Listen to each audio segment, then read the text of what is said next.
I originally grew up on competitive games such as Quake, Counter-Strike 1.6, and Unreal Tournament. When I was a kid, I was always inspired by better players. That was the pervasive culture. Everyone had a competitive mindset. Both bad players and good players. Everyone wanted to get better. If you acknowledged you were bad, you acknowledged you could get good. If you don't think being bad matters, then you don't need to get good.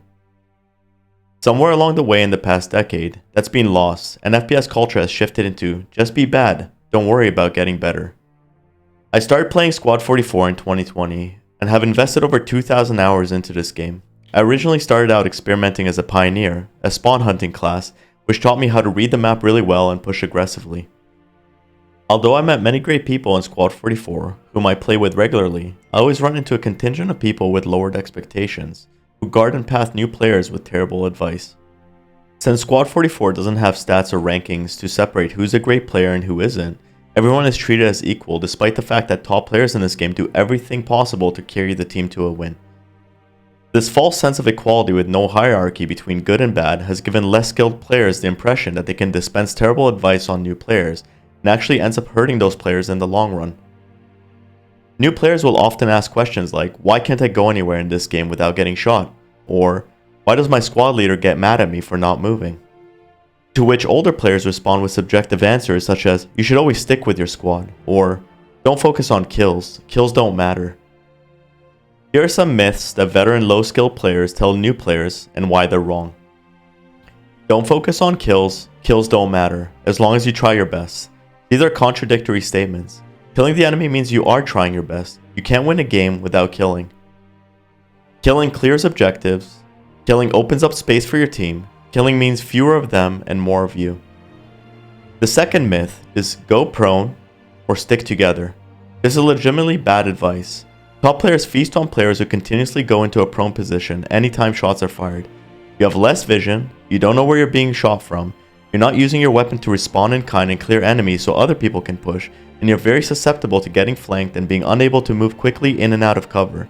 It is objectively the worst position in the game and is very specific to use case scenario for a split second. Sticking together means that you're not only not taking up space around the map, but you're also very likely to get down by just a few high-skilled players, because top players will see a juicy meatball of targets and one-tap each player in that group. You become much easier and slower targets in a group that can't respond fast enough to just a few enemies who are spread out around you from various directions. You're in a meat grinder by sticking together in a clump. The last myth on this list is just go rifleman and listen to your squad leader, and here's why that's false. Experimenting with a video game using trial and error is how you get better. I learned by picking classes that I didn't know anything about and asked veterans in-game on how to use them. That's how I improved radically very quickly. How do you expect new players to learn if they never pick other kits? Their learning curve will be a lot faster if they get to try out different kits, but most importantly, they need to ask questions if they don't know how something works. Lastly, sticking to a bad squad leader will often get you killed. Make smart decisions that will help not only you survive, but also help your team win. If you think the squad leader is making a bad call, you can make your own judgment or join another squad. I do this regularly and help my team win. I've had endless squad leaders who are immersion LARPers and enjoy meat grinding on the front line only to bleed hundreds of tickets. This is akin to throwing away the game and losing on purpose, and I refuse to do that. When I see a squad leader do that, I will either join another squad or make my own squad and open up space for the team by hitting the backlines or wings from a different direction. In conclusion, expect more from yourself.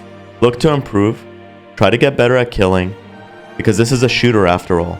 The Allies didn't win the war by holding hands with the Germans.